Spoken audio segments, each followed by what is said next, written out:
નાયબ મુખ્યમંત્રી હર્ષ સંઘવીએ આજે સુરતમાં પોંક વડાની પાર્ટી કરી હતી। મજૂરા વિધાનસભાના કાર્યકરો દ્વારા આ પોંક પાર્ટીનું આયોજન કરવામાં આવ્યું હતું। ગુજરાતના નાયબ મુખ્યમંત્રી હર્ષ સંઘવીનો આજે સુરતમાં સત્કાર સમારંભ યોજાયો હતો।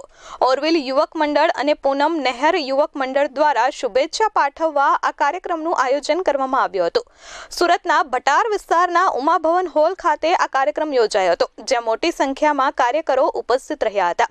ઢોલ નગારા સાથે નાયબ મુખ્યમંત્રીનું સ્વાગત કરવામાં આવ્યું હતું। કાર્યકરો દ્વારા નાયબ મુખ્યમંત્રીને પેઇન્ટિંગ ગિફ્ટ કરવામાં આવી હતી। આ સાથે પોંક વડાની પાર્ટીનું પણ આયોજન કરવામાં આવ્યું હતું।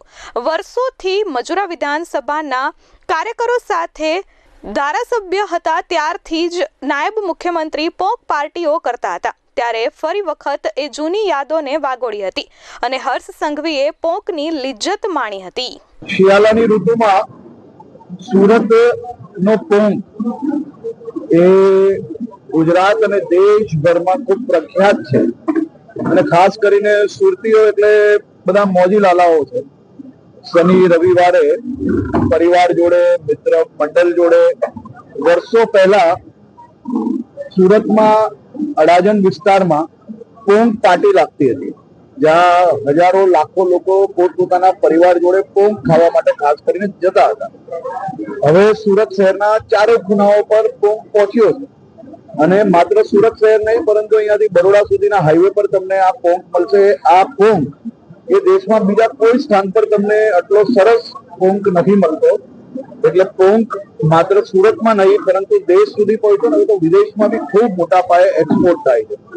તો મારા બધા વિસ્તારના મિત્રો જોડે હું વર્ષોથી આજ ભટારના ઓરોવિલ સર્કલ પર દર વર્ષે આ સિઝનમાં મારા મિત્રો જોડે ત્યાં ચાર રસ્તા પર બેસીને પોંક અને પોંક વડા ખાવાની અમારી પરંપરા રહી છે અને એ પરંપરાને આગળ વધારતા આજે ફરી આ બધા મિત્રો જોડે, કાર્યકર્તાઓ જોડે, હોદ્દેદારો જોડે, બધા જ જોડે આજે સાથે મળીને પોંક ખાધો।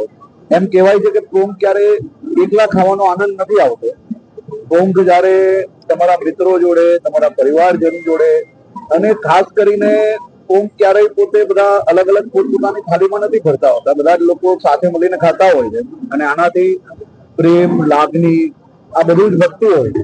તો આ પોંકનો સ્વાદ જે છે એ તમામ લોકોએ આ સિઝન દરમિયાન લેવો જોઈએ, કારણ કે આ મર્યાદિત સમય સુધી મળતો હોય છે।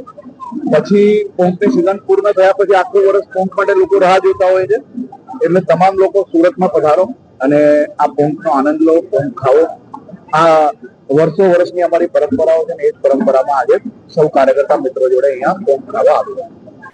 Bureau report S24 news Surat.